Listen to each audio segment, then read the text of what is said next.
ಉಡುಪಿ ಜಿಲ್ಲಾ ನಾಗರಿಕ ಸಮಿತಿ ಟ್ರಸ್ಟ್ ಕಳೆದ ಕೆಲವು ವರ್ಷಗಳಿಂದ ಅನಾಥ ಶವಗಳ ಅಂತ್ಯ ಸಂಸ್ಕಾರವನ್ನು ಗೌರವಯುತವಾಗಿ ನಡೆಸುತ್ತಾ ಬಂದಿದೆ. ಇದುವರೆಗೆ ನಾಗರಿಕ ಸಮಿತಿಯಿಂದ 150ಕ್ಕೂ ಅನಾಥ ಶವಗಳ ಅಂತ್ಯ ಸಂಸ್ಕಾರ ನಡೆದಿದೆ. ಕೊರೋನಾ ವ್ಯಾಧಿಯಿಂದ ಮೃತಪಟ್ಟ, ಆತ್ಮಹತ್ಯೆ, ಅಪಘಾತ ಇನ್ನಿತರ ಕಾಯಿಲೆಗಳಿಂದ ಮೃತಪಟ್ಟಿರುವ ಶವಗಳು ಇವುಗಳಾಗಿವೆ. ಮೃತ 154 ಅನಾಥರ ಆತ್ಮಸದ್ಗತಿಗಾಗಿ ನಾಗರಿಕ ಸಮಿತಿಯು ಸಾಮೂಹಿಕ ಅನಾಥ ಪ್ರೇತ ಸಂಸ್ಕಾರ ಕಾರ್ಯಕ್ರಮವನ್ನು ಆಯೋಜಿಸಿದೆ.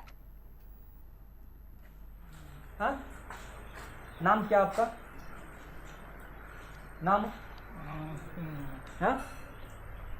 नाम हाँ क्या?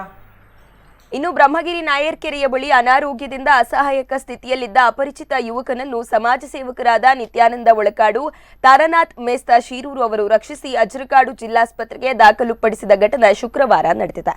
ಯುವಕನಿಗೆ ಅಂದಾಜು 20 ವರ್ಷವಾಗಿದ್ದು, ಯುವಕ ಮಾತನಾಡದ ಇರುವುದರಿಂದ ಹೆಸರು, ವಿಳಾಸ ತಿಳಿದು ಬಂದಿಲ್ಲ. ವಾರಸುದಾರರು ತುರ್ತಾಗಿ ಜಿಲ್ಲಾಸ್ಪತ್ರೆ ನಾಗರಿಕ ಸಹಾಯ ಕೇಂದ್ರವನ್ನು ಸಂಪರ್ಕಿಸಲು ಸೂಚಿಸಲಾಗಿದೆ.